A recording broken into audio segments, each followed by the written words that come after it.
गडिंग्लज नगरपालिका सार्वत्रिक निवडणूक 2025 10 तारखेपासून उमेदवारी अर्ज भरण्यास चालू झालेले होते आणि आपण काल पाहतोय 17 तारखेला याची मुदत संपलेली होती। काल अखेर ही मुदत संपल्यानंतर आज छाननी झालेली आहे। सकाळी 11 वाजल्यापासून छाननी करण्यात आलेली होती।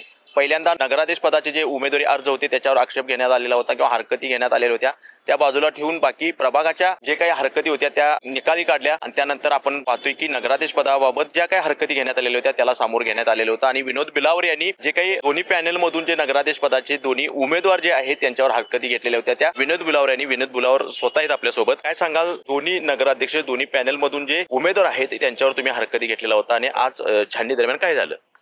पहिल्यांदा मी गडिंग्लज शहरातल्या नागरिकांना हे सांगणार आहे की नगराध्यक्ष अनुसूचित जातीच्यासाठी होते।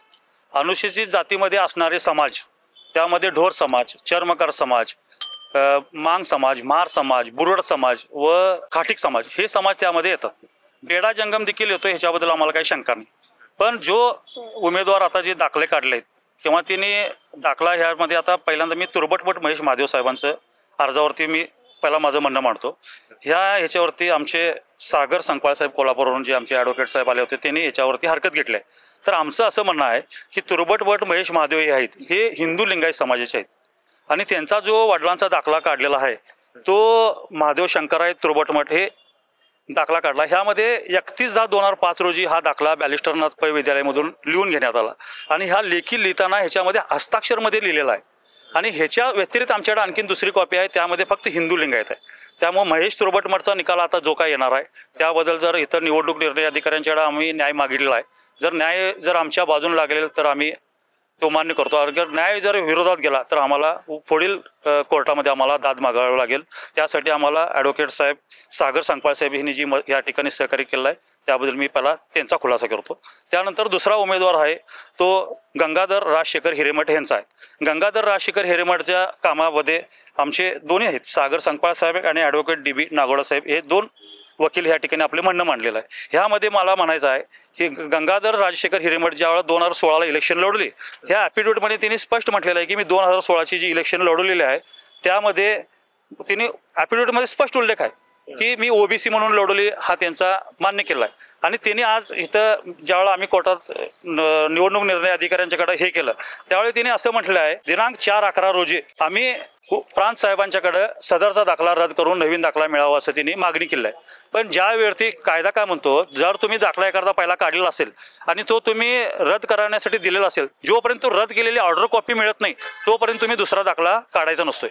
ह्यामध्ये त्यांनी गडबडीने इलेक्शन फक्त लढवण्याचा एकाच उद्दिष्ट ठेवून दोन्ही बेडा जंगमनी मागासवर्गीय लोक गडिंग्लज शहरातल्या बाबासाहेब आंबेडकरांच्या संविधानानं जे पद मिळणार होतं त्यामध्ये मुळात जर हे खरोखर बेडा जंगम असते तर आपलं काय त्याच्यावरती हरकत घेण्याची गरज नव्हती। पण हे जे दोन दाखले निघले गेले त्यामध्ये 31/10/2025ला निघाला तो तुरबटमठचा निघाला आणि 14/11ला निघाला तो गंगाधर हिरेमठचा निघाला। गंगाधर हिरेमठचा जो दाखला आहे तो तिने पहिल्याचा OBCवर दाखला जो लढवला होता तो ग्राह्य, अजून तोच ग्राह्य आहे। म्हणजे SCचा दाखला जो घेऊन आज ते लढवत आहेत तो अपात्र होणार आहे आणि इथं जर न्याय मिळाला नाही तर आम्हाला वरिष्ठ न्यायालयामध्ये ह्याच्यासाठी दाद मागावा लागेल आणि हा विजय सर्वसामान्य गडिंग्लजकरांच्या जनतेतल्या डॉक्टर बाबासाहेब आंबेडकरचा विजय असेल एवढे मी या ठिकाणी सांगू इच्छितो। आपण आर्ग्युमेंट केलाय महेश तुरबटमठ यांचा जो दाखला आहे या दाखल्या संदर्भात तुम्ही छाननी दरम्यान तुम्ही आर्ग्युमेंट केलाय, काय आर्ग्युमेंट केलाय आणि काय वाटते 5 वाजता निकाल लागणार आहे? निवडणूक निर्णय अधिकाऱ्यांच्या हा जो त्यांनी दाखला तुरबटमठ यांनी दाखल केलेला आहे तो दाखला SCचा जरी असला तरी तो कसा बोगस बेकायदेशीरपणे घेतलेला आहे किंवा त्यांची जी हिंदू लिंगायत जात आहे ते दाखवण्याचा प्रयत्न केला। त्याचबरोबर जे काही त्यांनी दाखल केलेले कागद कसे चुकीचे आहेत एवढं सांगितलेलं आहे। आता त्यावर निर्णय योग्य तो निर्णय घेतील अशी आमची अपेक्षा आहे। तुम्ही गंगाधर हिरेमठ जे आहेत यांच्या दाखल्याबद्दल तुम्ही हरकतीबाबत तुम्ही आर्ग्युमेंट केलाय, काय वाटते? यामध्ये जर बघितलं गंगाधर हिरेमठ साहेबांनी ज्या वेळेला 2016ला इलेक्शन लढवलेलं आहे त्या एवढं त्यांनी अदर OBC या कॅटेगरीमध्ये लढवलेलं आहेत आणि आता 2025ला नगराध्यक्षासाठी त्यांनी SC कास्टमध्ये येतात। मी त्यासाठी त्यांचा पुरावा दिलेला आहे, कास्ट सर्टिफिकेट 2016 संबंधित जे काही डॉक्युमेंट जर केले ते दोन्ही मुलांचे SC कास्ट दिलेले आहे, त्यांची स्वतःची OBC कास्टबद्दल संदर्भ कागद दिलेला आहे। त्याच्यानंतर शाळेचे पण त्याचे डॉक्युमेंट मी निवडणूक अधिकाऱ्याकडे दिलेलं आहे आणि माझं एवढंच म्हणणं आहे की तुम्ही 2016ला जर एक वेळा बेनिफिट जर OBCमध्ये जर घेत असाल आता 2025ला तो SC कसं घेता येईल? त्यांचं असं म्हणणं की आम्ही तो OBCचा तो सरेंडर केलेला आहे, सरेंडर केला आहे फक्त त्याच्या पोलिसात अजून कुठलाही आदेश त्या याच्यामध्ये आज तागायत नाही आहे. त्यामुळे माझं असं म्हणणं आहे की SC कास्टमध्ये जे अर्ज भरलेला आहे तो नामंजूर होण्यास पात्र आहे असं माझं युक्तिवाद मी केलेलं आहे. त्यामध्ये इतकंच होतं की आमचं सांगणं होतं निवडणूक निर्णय अधिकाऱ्याला की एकाच व्यक्तीला दोन पद्धतीचे दोन जे कास्ट दाखले तुम्हाला वापरता येणार नाहीत. 16 जो ओबीसीचा आणि SCचा असे जे दोन त्यांची सर्टिफिकेट आहे ती त्यांना वापरता येणार नाहीत. आणि जर अशी दोन सर्टिफिकेट वापरणार असतील तर ती दोन्ही बेकायदेशीर आहेत आणि त्यामुळे त्याबाबत योग्य ते निर्णय घ्यावा असं आम्ही निवडणूक निर्णय अधिकाऱ्यांना सांगितलं. दोन्ही सर्टिफिकेट देणारे हे शासनाचेच अधिकारी आहेत. हो, आता शासनास त्याशिवाय हेच होत नाही. सर्टिफिकेट देणारे शासन दोन्ही सर्टिफिकेट कसे देऊ शकतात ओबीसी आणि SC? नाही, तशी कायद्यात प्रोव्हिजन आहे, देता येतात, नाही असं नाही.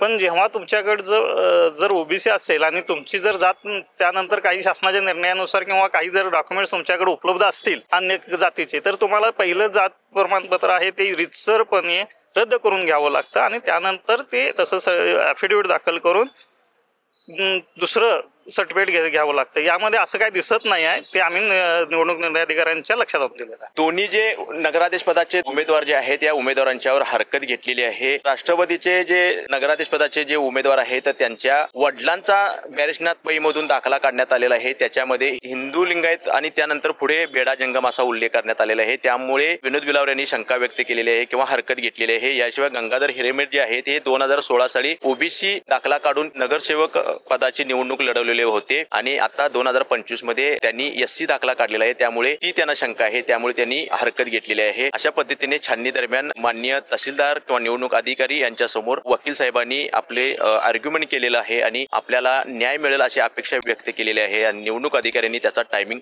5चा दिलेला आहे. 5ला काय होणार आहे हे साऱ्याच गडिंग्लजकरांचं लक्ष लागलेलं आहे. गडिंग्लजहून लाईव्ह टुडे मराठी नितीन मोरे.